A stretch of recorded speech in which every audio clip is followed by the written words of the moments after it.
On April 29, 1945, Private First Class Leon Bass stood at the entrance to Buchenwald concentration camp, 21 years old, from Philadelphia, and he was looking at something that would change how he understood everything.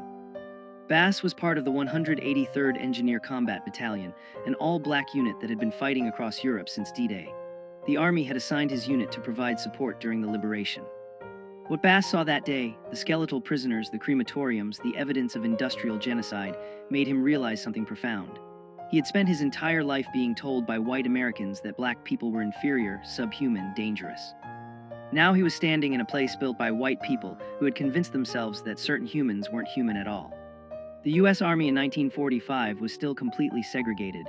Black soldiers served in separate units, ate in separate mess halls, slept in separate barracks. They had fought across North Africa, Sicily, Italy, France, and Germany, but always apart from white soldiers. The Army told them this was necessary, that integration would cause problems. That white soldiers wouldn't accept them as equals, that the German people, especially German women, would be hostile to black soldiers because of Nazi racial ideology. Army pamphlets distributed to black troops before they entered Germany warned them explicitly, German civilians have been indoctrinated to see you as inferior. Expect hostility. Expect rejection, keep your distance. The Army was preparing black soldiers for a hostile occupation in a country that had spent 12 years being told that non-Aryans were subhuman. What the Army didn't tell them was that Nazi propaganda had been more complicated than simple hostility.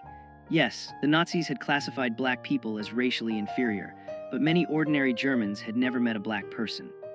Their understanding came entirely from propaganda, and that propaganda had been contradictory.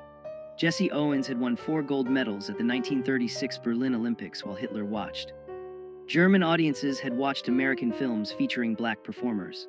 And after the war, when black American soldiers began occupying German cities, something unexpected happened. The hostility the Army had warned about didn't materialize. Instead, German civilians, particularly women, approached black soldiers with curiosity, friendliness, and sometimes genuine warmth. This wasn't what anyone had expected. Not the Army, not the soldiers, and certainly not the white American command structure that had spent decades maintaining segregation. The U.S. Army responded immediately with new regulations. General Dwight Eisenhower, Supreme Commander of Allied forces in Europe, was under pressure from Southern congressmen who were horrified by reports of black soldiers socializing with white German women. The Army issued orders restricting fraternization. Black soldiers received explicit warnings. Relationships with German women would result in court-martial. White military police began patrolling areas where black soldiers were stationed, looking for violations. But the regulations revealed something the Army didn't want to admit. They weren't trying to prevent fraternization with enemy civilians. They were specifically trying to prevent black soldiers from forming relationships with white women. White American soldiers faced no such restrictions. The Army's concern wasn't about fraternization with Germans. It was about maintaining the racial hierarchy that had governed American society since slavery. By summer 1945, the Army was facing a public relations crisis back home. Southern newspapers ran headlines about black soldiers fraternizing with German women. Congressmen demanded investigations. White soldiers sent letters home describing black troops socializing with German civilians, while white soldiers faced resentment from Germans who saw Americans as occupiers. The racial logic was twisted. Black soldiers who had been told they would face the worst hostility were receiving the warmest welcome. White soldiers who had expected to be treated as liberators often encountered cold shoulders from Germans who associated them with bombing campaigns and occupation authority. This reversal threatened fundamental assumptions about racial hierarchy. If black soldiers could be accepted, even welcomed by white Europeans, what did that say about American segregation? The Army's response was to double down on restrictions targeting black troops specifically. Despite the regulations, relationships continued to form. In Stuttgart, a black supply sergeant named William Johnson met a German woman named Hildegard while distributing rations to civilian population centers. In Frankfurt, a military policeman named Robert Townsend started teaching English to German refugees at a displaced persons center, where he met Elizabeth, a former schoolteacher. In Munich, a combat engineer named Thomas Green helped repair a bombed church where he encountered Maria, whose husband had died on the Eastern Front. These weren't illicit affairs or violations of orders. They were human beings meeting in the aftermath of catastrophe, finding common ground in shared experiences of loss and survival. But to the Army command structure and to American society, they represented a fundamental threat. Interracial relationships between black men and white women, the absolute taboo of American racial hierarchy. The Army began conducting investigations. Black soldiers who were seen regularly with German women were called in for questioning. Where had they met her? What was the nature of their relationship? Did they understand the regulations against fraternization? The interrogations were meant to intimidate, to remind black soldiers of their place in the hierarchy. But something interesting happened during these investigations. German women began defending the soldiers. When military police questioned Hildegard about her friendship with Sergeant Johnson, she told them plainly that he had been kind to her children, had helped repair her damaged apartment, and that she would continue to welcome him. The army could court-martial soldiers. They had no authority over German civilians. The women knew this. Some had lost husbands and fathers in the war. Many had experienced violence during the Soviet advance. Black American soldiers, in contrast, had treated them with dignity. By August 1945, something remarkable was documented in Army reports. Black soldiers were receiving marriage proposals from German women, not one or two isolated cases, dozens. The Army Chaplain Corps was overwhelmed with requests for authorization to marry. Each request required approval from commanding officers, investigation of the German civilian's background, certification that she wasn't a Nazi Party member, and verification that the soldier understood he was violating social norms. The marriage approval process could take 6 months to a year. Many couples went ahead with German civil ceremonies which the army refused to recognize, but the requests kept coming. German women were willing to face ostracism from their own communities. Black soldiers were willing to risk court-martial. What emerged from the devastation of post-war Germany was something nobody had predicted. Genuine human connections that defied both Nazi racial ideology and American segregation. Then came the backlash. In January 1946, the Army issued General Order 97, officially banning marriage between occupation forces and German nationals. The order applied to all soldiers, but enforcement focused disproportionately on black troops. White soldiers who had formed relationships often received waivers or were quietly transferred. Black soldiers faced immediate disciplinary action. Sergeant William Johnson was court-martialed for conduct unbecoming after military police found letters from Hildegard in his footlocker. He was reduced in rank and transferred to a labor battalion. Private Robert Townsend was given a choice: end his relationship with Elizabeth immediately or face dishonorable discharge. The message was clear. Black soldiers who had fought for American freedom in Europe were still subject to Jim Crow restrictions. The Army would rather destroy soldiers' careers than allow interracial relationships to continue. Victory over fascism abroad hadn't changed racial hierarchy at home. To understand why this happened, you have to understand the Rhineland bastards. After World War I, French occupation forces in the Rhineland included colonial troops from Senegal and Morocco. Some German women had relationships with these soldiers. Children were born. The Weimar Republic registered approximately 600 of these mixed-race children. When the Nazis came to power, they declared these children a threat to racial purity. In 1937, the Gestapo rounded up the Rhineland children, most were teenagers by then, and forcibly sterilized them. Not imprisoned, not deported, sterilized. The Nazi obsession with preventing mixed-race reproduction was so intense they violated children's bodies to prevent future contamination. So when American propaganda told black soldiers that Germans would be hostile to them because of Nazi racial doctrine, there was historical truth to it. But the actual experience of ordinary Germans was more complicated. The reality in post-war Germany was collapse. By May 1945, German cities were rubble. Berlin was 70% destroyed, Hamburg 75%, Munich 50%. The infrastructure, water, electricity, food distribution had stopped functioning. The Nazi government had evacuated or conscripted most able-bodied men. Women and children were left in destroyed cities with no resources. When American occupation forces arrived, they brought food, medicine, coal for heating. Black soldiers in supply units were often the first Americans that German civilians encountered. These weren't combat troops. They were logistics specialists, engineers, medics. They distributed rations, repaired water systems, established medical clinics. To German women trying to keep their children alive through the winter of 1945-46, these soldiers weren't representatives of an inferior race. They were men with the power to help, and many chose to use that power with compassion. But black soldiers also faced unique disadvantages. The Army assigned black units primarily to service roles: supply, transportation, engineering, graves registration. Combat roles were largely reserved for white units. This wasn't because black soldiers lacked ability. It was deliberate policy based on racist assumptions about intelligence and courage. The 92nd Infantry Division and 93rd Infantry Division were all black combat units that saw limited action. Most black soldiers never saw frontline combat. They built bridges, transported supplies, buried dead. The irony was that this relegated status actually facilitated more civilian contact. Combat units moved frequently. Service units stayed in place, worked alongside German civilians on reconstruction projects, developed ongoing relationships. The Army's racist assignment policies inadvertently created conditions for exactly the interracial contact the Army wanted to prevent. Structural racism defeated its own purpose. Command structure was fragmented. The European theater of operations had separate chains of command for white and black units. Orders issued to white regiments didn't always reach black units with the same urgency. When General Order 97 banned marriage with German nationals, white units received immediate enforcement. Black units sometimes didn't receive official notification for weeks. Some commanders chose not to enforce the order strictly. Colonel Marcus Ray, commanding officer of a black transportation battalion in Frankfurt, believed the fraternization ban was unenforceable and morally wrong. He told his officers to focus on military duties, not soldiers' personal lives. Other commanders, particularly Southern white officers assigned to black units, enforced regulations with zealous racism. The inconsistent enforcement created confusion and hope. Maybe the regulations weren't absolute. Maybe individual commanders had discretion. Maybe relationships could survive if commanders looked the other way. By late 1946, disillusionment was spreading among black soldiers. They had fought to defeat a racist ideology in Europe. They had seen the concentration camps, seen what happened when governments declared certain humans subhuman. They had liberated Europe from fascism. Now they were being told they couldn't form relationships with white women because of their race. The contradiction was unbearable. Corporal James Davis wrote a letter to the Pittsburgh Courier, one of America's leading black newspapers. "We defeated Hitler's racism with guns. Now we face American racism with regulations." What did we fight for? The letter was published.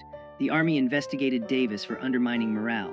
He was transferred to a supply depot in France and told that speaking to the press without authorization was grounds for court-martial. The message to black soldiers was clear: keep quiet about the racism you experience or face consequences. The NAACP and other civil rights organizations pressured the Army to change policies. They argued that black soldiers had earned the right to marry whom they chose through their service. The Army's response was to form a committee to study the fraternization issue. The committee held hearings in Washington in March 1947. Black veterans testified about discrimination in enforcement of marriage restrictions. German women submitted affidavits describing how black soldiers had treated them with respect, while white American soldiers had sometimes been violent or demeaning. The committee's final report acknowledged disparate enforcement but recommended no policy changes. Instead, the report suggested that interracial marriages would create problems when couples returned to the United States, particularly in southern states with anti-miscegenation laws. The Army's position was that preventing interracial marriages wasn't racism. It was protecting black soldiers from the racism they would face at home. For Sergeant William Johnson, the personal cost was devastating. After his court-martial and reduction in rank, he was transferred away from Stuttgart and Hildegard. The Army confiscated their correspondence. Johnson wasn't allowed to communicate with her. Hildegard didn't know where he had been sent. She wrote letters to the Army requesting information about his location. The letters were filed away unanswered. Johnson spent months not knowing if Hildegard believed he had abandoned her. He couldn't sleep, lost weight. His performance reviews noted lack of focus and apparent depression. An Army psychiatrist diagnosed him with anxiety reaction and recommended rest. But Johnson didn't need rest. He needed to be allowed to contact the woman he loved. The Army's position was that his emotional distress was self-inflicted. He had violated regulations, and these were the natural consequences. Then something unexpected emerged from Army records. A researcher studying post-war occupation policies discovered that German women married to black American soldiers reported lower rates of domestic violence than German women married to white American soldiers. The data came from German civil police reports and medical records. Between 1945 and 1948, German authorities documented 847 cases of domestic violence involving American soldiers and German women. Of those, 89 involved black soldiers, approximately 10.5% of cases. But black soldiers represented 11% of American forces in Germany. White soldiers were overrepresented in domestic violence statistics.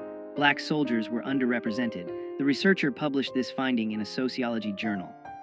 It contradicted racist assumptions that black men were more violent, more dangerous. The Army never officially acknowledged the study, but it circulated among civil rights advocates and military reformers as evidence that opposition to interracial relationships was based on prejudice, not protection. By 1948, the Army was under increasing pressure to reform. The presidential election was approaching. Black voters, particularly in northern cities, were demanding civil rights reforms. President Truman knew he needed black electoral support. In July 1948, Truman issued Executive Order 9981, mandating desegregation of the armed forces. The order didn't specifically address marriage restrictions, but it established a principle: racial discrimination in military policy was no longer acceptable. The Army began slowly processing marriage applications from black soldiers and German women that had been pending for years. Sergeant Johnson's application, filed in 1946, was finally approved in November 1948. By then, he hadn't seen Hildegard in over 2 years. He sent her a telegram. The response came 3 weeks later. She was still waiting. She had never stopped waiting. They were married in Stuttgart in January 1949, 3.5 years after they met. But success brought new problems. As marriages between black soldiers and German women became more common, American segregationists escalated their opposition. Southern congressmen introduced bills to ban military personnel from bringing foreign spouses to the United States if those marriages violated state anti-miscegenation laws. The bills didn't pass, but they revealed the extent of resistance. Some southern states refused to recognize marriages between black soldiers and white German women. When couples tried to settle in states like Mississippi or Alabama, they faced legal harassment, housing discrimination, employment barriers. The Army offered no support. Once a soldier was discharged, his marriage was his personal problem. Many couples chose to remain in Germany rather than face American racism. Others moved to northern cities, New York, Chicago, Philadelphia, where interracial couples faced less overt hostility but still encountered discrimination in housing and employment. The winter of 1948-49 was brutally cold in Germany. Coal shortages meant many buildings had no heat. Food rationing continued. The Berlin blockade had begun in June 1948, escalating tensions between American and Soviet forces. Germany was becoming the front line of the Cold War. Military families, including those in interracial marriages, faced both material hardship and geopolitical uncertainty. Would American forces remain in Germany? Would families be allowed to stay together? The uncertainty was compounded by practical challenges. Housing shortages meant married soldiers often couldn't find accommodation for their wives. The Army provided housing for officially recognized military families, but many interracial couples' marriages weren't recognized by all Army commands. Some couples lived in German civilian housing, separated from military support systems. Others lived in displaced persons camps. The physical and bureaucratic environment seemed designed to make these relationships fail. British occupation authorities had different policies than American forces. British Army regulations allowed marriage with German civilians with command approval, without racial restrictions. French forces, which included colonial troops from Africa, also permitted interracial relationships. Soviet forces operated under their own separate system in the Eastern Zone. The different policies created tension among Allied occupation authorities. American commanders complained that other allies were undermining discipline by allowing what the U.S. Army prohibited. But the real source of tension was that British, French, and Soviet attitudes highlighted American racial hypocrisy. How could the United States claim moral leadership of the free world while maintaining segregated military forces and prohibiting interracial marriage? Soviet propaganda exploited this contradiction effectively. Radio broadcasts from East Berlin featured interviews with black American soldiers describing discrimination they faced. The Cold War was beginning, and American racism was becoming a propaganda liability. Corporal Robert Townsend had a different strategy. After the Army gave him the ultimatum, end his relationship with Elizabeth or face discharge, he chose discharge. In March 1947, Townsend requested early release from service. The Army granted it immediately, perhaps hoping to make an example of him. Townsend stayed in Germany as a civilian. He found work with the Civilian Occupation Administration, married Elizabeth in a German ceremony, and lived in Frankfurt. When other black soldiers heard about this, some followed his example. Why fight the Army's regulations when you could simply leave the military and stay in Germany as a civilian? The Army considered this mass defiance. In 1948, Army intelligence estimated that approximately 200 former black soldiers had remained in Germany after discharge, specifically to be with German women. The Army had no authority over them as civilians. The regulations had created exactly what they were meant to prevent: permanent interracial families in Europe. Support networks developed. German women married to black soldiers formed mutual aid groups. They shared information about navigating military bureaucracy, helped each other find housing, provided childcare support. Some German churches, particularly Catholic parishes that opposed the Nazi regime, openly welcomed these couples. Pastor Friedrich Weber in Munich organized marriage preparation classes specifically for mixed couples, teaching them about both American and German law, preparing them for challenges they would face. Black soldiers who had received marriage approval shared advice with those still navigating the system. An informal network of sympathetic chaplains and officers passed information about which commands were enforcing regulations strictly and which were allowing discretion. This underground support system operated below the Army's official radar. It couldn't change regulations, but it helped couples survive them. The Army knew about these networks but couldn't stop them without generating negative publicity. The NAACP Legal Defense Fund developed a new legal strategy. They argued that military marriage restrictions violated soldiers' constitutional rights under the First and 14th Amendments. Marriage was a fundamental right. The Army couldn't restrict it based solely on race without compelling governmental interest. The strategy was untested. No federal court had ever ruled on military marriage restrictions.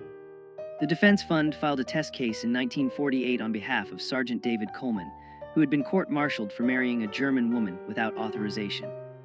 The Army argued that military discipline required authority over soldiers' personal lives, including marriage. The federal district court ruled in the Army's favor, saying military necessity justified the restrictions. The Defense Fund appealed. The case moved slowly through federal courts. While it was pending, it provided hope. Maybe courts would eventually recognize that black soldiers had the same marriage rights as white soldiers, regardless of military service. Each soldier faced an individual calculation. Obey regulations, maintain military career but lose the relationship. Or defy regulations, face court-martial or discharge but stay with the woman you loved. For some, the choice was clear. Private Thomas Green told his commanding officer directly, "I fought fascism for 3 years. I'm not going to let racism tell me who I can love." Green faced court-martial, received a dishonorable discharge and stayed in Munich with Maria. For others, the calculation was more complicated. Soldiers with families back in the United States, soldiers supporting parents or siblings, soldiers who needed the Army's educational benefits, they had obligations that extended beyond individual relationships. Some chose to end relationships they didn't want to end because the practical consequences were unbearable. There was no right answer. Each man had to decide what he was willing to sacrifice and what price was too high to pay. Some couples tried compromise solutions. Private James Wilson and his German fiancée Anna agreed he would return to the United States first, establish civilian life, then send for her to immigrate as his fiancée rather than as a military dependent. The plan seemed solid. Wilson received honorable discharge in June 1948, returned to Detroit, found a job at Ford Motor Company, and began the immigration sponsorship process. The wait was supposed to be 6 months. It took 3 years. The State Department processed German immigration applications slowly. Former enemy nationals faced additional scrutiny. Applications from German women engaged to black American men faced the slowest processing of all. Wilson sent letters weekly. Anna waited in Munich, working as a seamstress. By the time her visa was finally approved in 1951, they had spent most of their relationship apart. When she arrived in Detroit, they barely recognized each other. The reunion was awkward, strained. They married anyway, hoping proximity would restore what distance had eroded. By 1949, many relationships had failed. The combination of military regulations, bureaucratic delays, material hardship, and long-term separation had broken couples apart. The Army compiled statistics. Of approximately 3,200 marriage applications filed by black soldiers serving in Germany between 1945 and 1949, only 1,100 had been approved. Of those approved marriages, an estimated 40% ended in separation or divorce within 5 years. The Army used these statistics to justify their original restrictions. See, these relationships don't work. What the statistics didn't capture was how Army policies actively sabotaged these relationships. Forced separations, delayed processing, lack of support, hostile enforcement, every institutional barrier made failure more likely. Then the Army used that failure as evidence that black soldiers shouldn't be allowed to marry German women in the first place. The circular logic was perfect. The racism was self-fulfilling, and couples who had survived were exhausted. This is when the story could have ended. Failed experiment, proof that American segregation was right, but something happened that changed everything. In July 1949, the Army discharged 150,000 soldiers as part of post-war demobilization. Among them were hundreds of black soldiers who had been serving in Germany. They faced a choice: return to the United States, to segregation, to states where their marriages might not be recognized, where they and their wives would face discrimination. Or stay in Germany, where they were accepted, where their relationships were normal, where their children wouldn't grow up under Jim Crow. A remarkable number chose to stay. They became permanent residents of Germany, found civilian employment, built lives outside the American military system.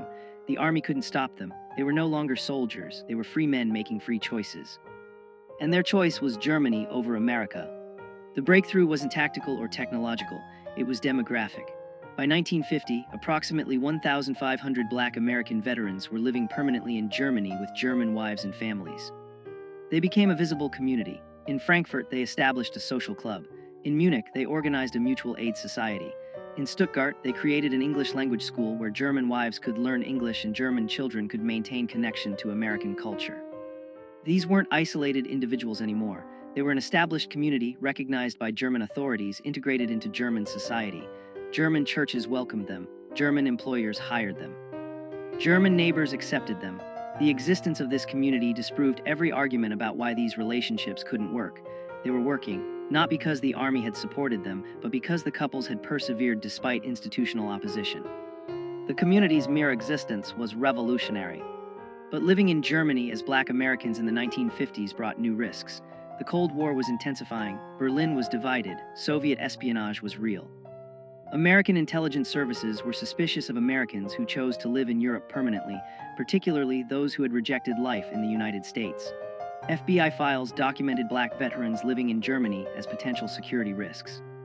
The assumption was if they preferred Germany to America, maybe they're vulnerable to Soviet recruitment. This wasn't paranoia. The Soviets did recruit Western expatriates, but the surveillance was also racist.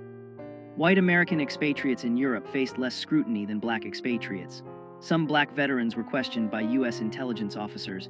Were they in contact with Soviet agents? Did they attend communist meetings? Had they made statements critical of the United States? The men who had fought fascism were now suspected of communist sympathies simply because they lived abroad with German wives. The real test came in 1954. The Supreme Court issued its decision in Brown v. Board of Education, declaring school segregation unconstitutional. The decision energized civil rights activists.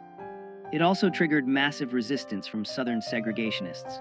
In this environment, interracial couples in Germany became symbolically important. They represented what America could become. A society where race didn't determine who you could marry, where children of different backgrounds learned together, where racial hierarchy wasn't enforced by law. American journalists began writing stories about Black GI families in Germany. Life magazine published a photo essay. The stories emphasized how German society had accepted these families, how children attended integrated schools without controversy, how neighbors lived side by side without conflict. The articles didn't explicitly criticize American segregation, but the contrast was obvious. If Germany could integrate, why couldn't America? The publicity brought both support and backlash. Black civil rights organizations celebrated these families as proof that integration worked. White segregationist groups condemned them as evidence of racial mixing's dangers. The families themselves mostly wanted to be left alone. They hadn't chosen to become symbols. They'd just chosen to build lives with the people they loved, but symbolic they were. In 1955, when the Montgomery bus boycott began, Northern newspapers published comparison pieces. In Montgomery, Black Americans were fighting for the right to sit where they wanted on buses. In Germany, Black Americans and white Germans lived as equals. The comparison infuriated segregationists and inspired civil rights activists. The families in Germany received both hate mail from American racists and thank you letters from activists who saw them as proof that America's racial hierarchy wasn't natural or inevitable, it was a choice, and different choices were possible. Some families decided to return to America, not because Germany had rejected them, but because America was changing. The civil rights movement was gaining momentum. Legal segregation was under attack. Maybe some thought we can return now. In 1957, Sergeant William Johnson and Hildegard moved to Philadelphia with their 3 children. Johnson had been born in Philadelphia. He wanted his children to know his family, to understand their American heritage. The return was difficult. Pennsylvania didn't have legal segregation like southern states, but discrimination was real. They faced rejection when trying to rent apartments. Employers hesitated to hire Johnson when they learned his wife was white German. Their children faced questions at school. Why does your mother have an accent? Why does she look different than your father? The family persevered. Johnson found work as a mechanic. Hildegard learned English, made friends, became active in their church. But acceptance wasn't universal. In 1958, Johnson was offered a better job in Virginia. The family moved to Richmond. Virginia was still enforcing anti-miscegenation laws. The law, titled the Racial Integrity Act, prohibited marriages between white and non-white people. Johnson and Hildegard's marriage had been legal in Germany and was recognized by federal law. But Virginia refused to recognize it. The state threatened to prosecute them for unlawful cohabitation. Their children's birth certificates were challenged. Virginia law classified children of interracial marriages as illegitimate. The Johnson family faced an impossible choice: leave Virginia or challenge the law in court. They chose to fight. With NAACP Legal Defense Fund support, they filed suit challenging Virginia's anti-miscegenation law as unconstitutional. The case moved through state courts slowly. Meanwhile, they lived under threat of prosecution, their family's legal status in limbo. The legal strategy evolved.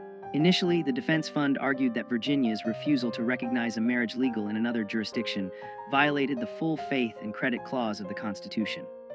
But Virginia courts rejected this argument. The marriage had occurred in Germany, not another U.S. state. The lawyers pivoted. They argued that Virginia's anti-miscegenation law violated the Equal Protection Clause of the 14th Amendment.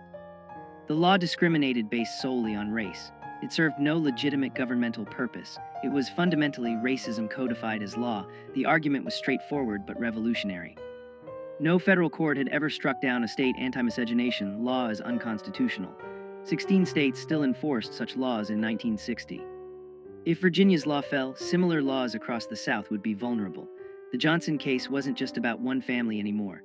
It was about whether states could continue using law to enforce racial hierarchy in marriage. Virginia's segregationist establishment reacted furiously.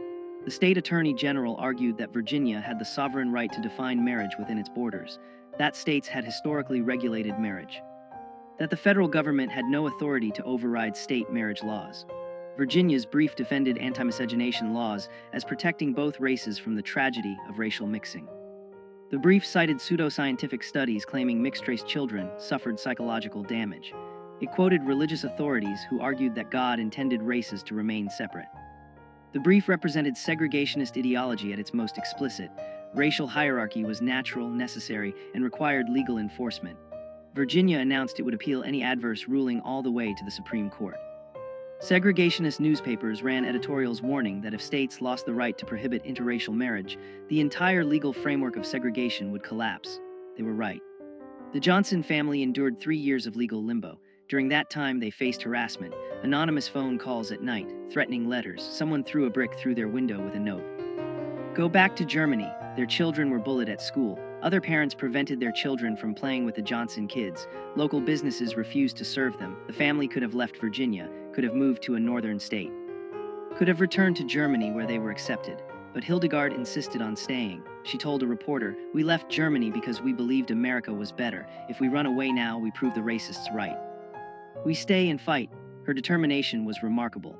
A German woman who had experienced Nazi racism, then chose America, and was now fighting American racism to make America live up to its own stated values. She wasn't giving up on America. She was demanding America become what it claimed to be. The case nearly collapsed in 1961.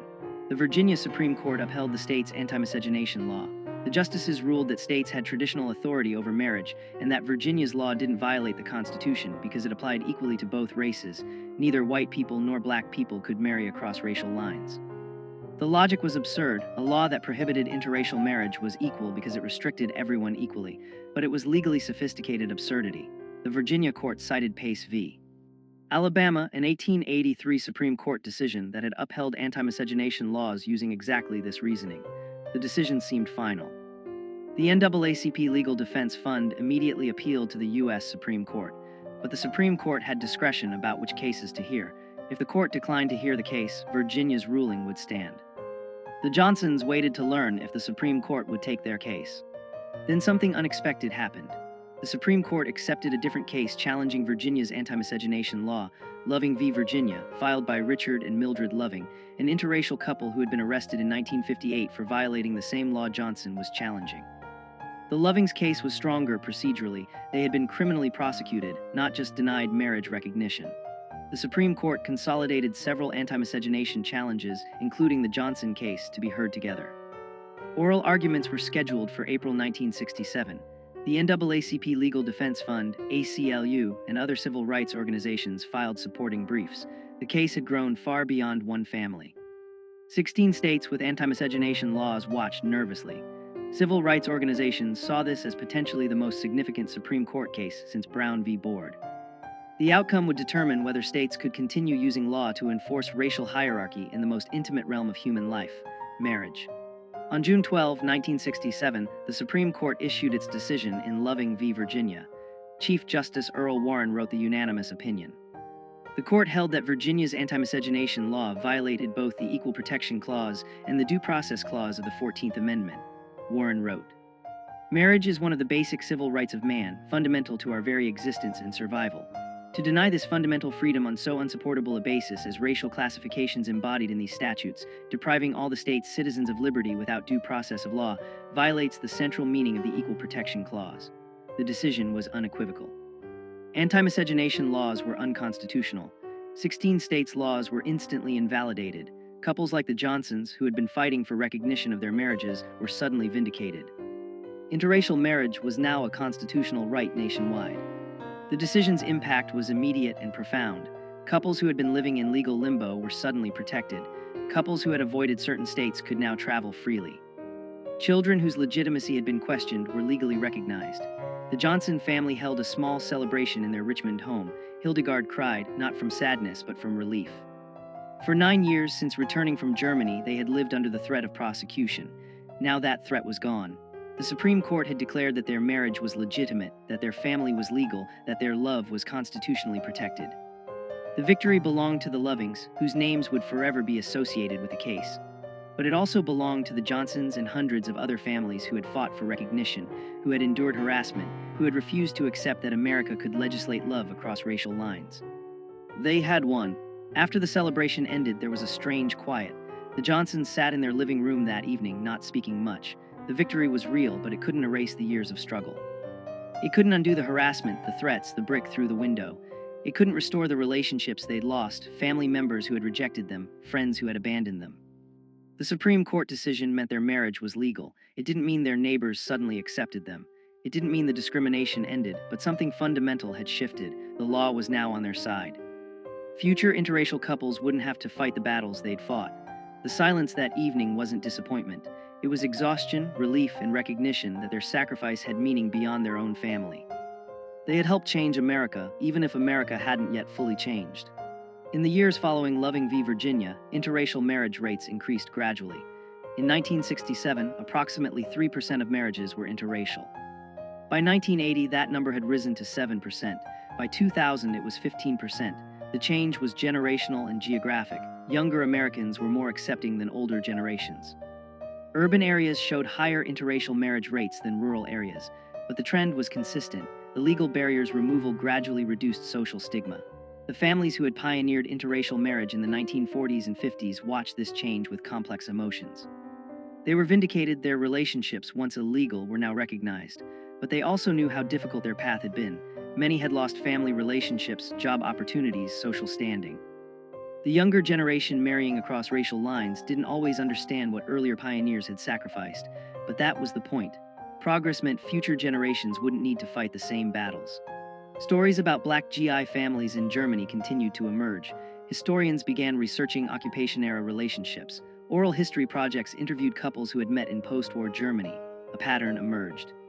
These relationships had succeeded despite institutional opposition, not because of institutional support. The couples who survived were those with exceptional determination, those who built support networks, those who were willing to sacrifice career advancement for personal relationships. Sociologists studying these families found something unexpected.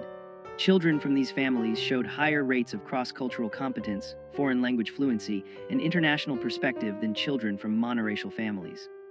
Growing up between cultures, between languages, between nations, gave these children unique advantages. What American racism had treated as a weakness, mixed racial heritage, was actually producing adaptive, resilient, culturally sophisticated individuals. The military families who returned to America brought this international perspective into American communities. The U.S. military never officially apologized for its discriminatory marriage policies, but institutional practices changed. By 1970, the military had abandoned race-specific marriage restrictions.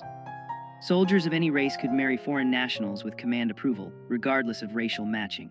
The approval process still existed. The military maintained authority over soldiers' personal lives, but race was no longer an explicit factor. In 1995, the Army published a historical study of race relations in the post-war occupation. The study acknowledged that marriage restrictions had been discriminatory and had damaged morale among Black soldiers. The study stopped short of apologizing, but noted that policies based on racial assumptions rather than military necessity undermined the values American forces claimed to defend. It was bureaucratic language, carefully hedged. But it was acknowledgement. The institution that had enforced segregation was admitting its policies had been wrong. By the 2000s, military interracial marriage was common and unremarkable. Approximately 15% of military marriages were interracial, higher than the civilian rate of 12%. Military bases were among the most integrated spaces in American society. Base housing, schools, churches, recreation facilities, all fully integrated, all normalizing interracial families. This wasn't because the military had become progressive. It was because military policy, once it abandoned formal discrimination, created conditions where integration became practical reality. Soldiers from different backgrounds served together, socialized together, formed relationships together. The institutional barriers that had prevented interracial relationships in the 1940s were gone. What remained was human connection unmediated by institutional racism. The military, which had pioneered segregation in the early 20th century, had become a leading force for integration by the early 21st century. The irony wasn't lost on historians studying this transformation. Researchers studying interracial marriage outcomes found consistent patterns. Interracial marriages in the military showed similar or slightly better stability rates compared to same-race marriages. Children from interracial military families showed no disadvantages in educational achievement, psychological well-being, or social adjustment compared to children from same-race families. In fact, some studies showed advantages. Higher cultural competence, greater empathy, more sophisticated understanding of identity. The racist predictions that had justified marriage restrictions, that interracial marriages would be unstable, that mixed-race children would be damaged, were empirically false. The Johnson family exemplified these patterns. Their 3 children all graduated college, 2 became teachers, 1 became a social worker, all married and raised their own families. The grandchildren of William Johnson and Hildegard grew up in an America where their grandparents' marriage was legally protected, and where their own mixed heritage was source of pride, not shame. In 2017, 50 years after Loving v. Virginia, historians organized a symposium on interracial military families. William Johnson, then 93 years old, was invited to speak. He and Hildegard, 91, traveled to Washington, D.C. for the event. Johnson told the story of their meeting in Stuttgart in 1945, the piano wire tensioner Wait, Wrong Story. He told their story. Meeting during the occupation, falling in love, facing the Army's opposition, enduring years of legal limbo, the harassment in Virginia, the vindication of the Loving decision. He spoke for 30 minutes. The audience, historians, civil rights activists, younger interracial couples, listened in silence. When he finished, Hildegard stood to speak. She said simply, "We just wanted to be together. We didn't want to be symbols. But if our stubbornness helped other people, I'm glad." The audience stood and applauded for 5 minutes. History was honoring them. The Johnson story is one of thousands. Thousands of Black American soldiers who met German women in the aftermath of World War II. Thousands of couples who faced institutional opposition, social stigma, legal barriers. Some relationships didn't survive those pressures, but many did. Those couples, through their persistence, helped dismantle legal barriers to interracial marriage. Their lawsuits challenged anti-miscegenation laws. Their existence proved that interracial families could thrive. Their children and grandchildren carried forward a living refutation of racist ideology. This wasn't the conventional civil rights narrative of marches and protests. It was quieter, more personal. It was people choosing love over conformity, choosing human connection over institutional hierarchy, choosing to build families that violated racial boundaries. Their resistance was domestic, intimate, daily, but it was resistance nonetheless, and it contributed to transforming America's understanding of race, family, and belonging. William Johnson died in 2019 at age 95. Hildegard followed 6 months later at 93. They had been married 70 years. At the funeral, their children spoke about their parents' determination, their refusal to accept that society could dictate whom they loved.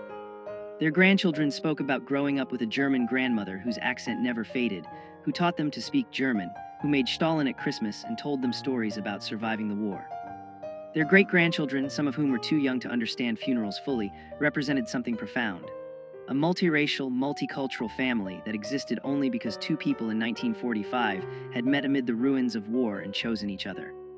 The pianist played Lily Marleen, the song that both German and Allied soldiers had sung during the war. In the audience, other elderly interracial couples from the occupation era wept. They knew what it had cost. They knew what it had meant. They had loved it. The story of Black American soldiers and German women in post-war Germany teaches us something essential about human connection and institutional power. Racism functions through institutions, laws, military regulations, social norms that enforce hierarchy and separation. But racism is ultimately a human creation, and humans can choose differently. The couples who defied military regulations and anti-miscegenation laws weren't heroes in the conventional sense.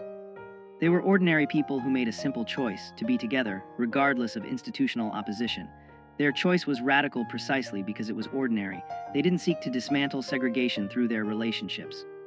They just wanted to build families, but in doing so and persisting despite opposition, they helped transform America, not through speeches or legislation primarily, but through lived example. They proved that the boundaries racism drew were artificial, arbitrary, and ultimately unable to contain human connection. When we look back at the 1940s and 50s, it's easy to see the racism clearly.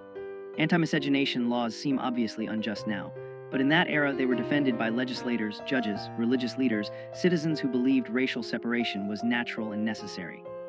The couples who defied those laws faced real consequences: lost jobs, family rejection, legal prosecution, social ostracism.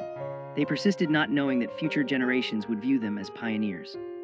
They couldn't see 2025, couldn't know that interracial marriage would become common and legally protected. They acted on faith in their relationships, faith that their choice was right despite what society said. That faith was validated by history, but they didn't have history's validation when they needed courage. They had only their commitment to each other, and somehow that was enough. This is the story they didn't teach you in school. The story of Black American soldiers who were told they'd be unwanted in Germany, who found acceptance instead. The story of German women who had been told Black people were inferior, who chose Black American soldiers as husbands anyway. The story of couples who faced down both Nazi racial ideology and American segregation. The story of families that existed as living proof that racial hierarchy was a lie. Their story is American history. It's civil rights history, it's military history, it's German history, it's human history. If this forgotten story resonated with you, please like this video, subscribe to hear more untold histories of courage and resistance. Leave a comment telling us where you're watching from and whether you've heard this story before. Thank you for listening to this history. Thank you for keeping these stories alive. And remember, the boundaries that divide us are never as strong as the connections that unite us.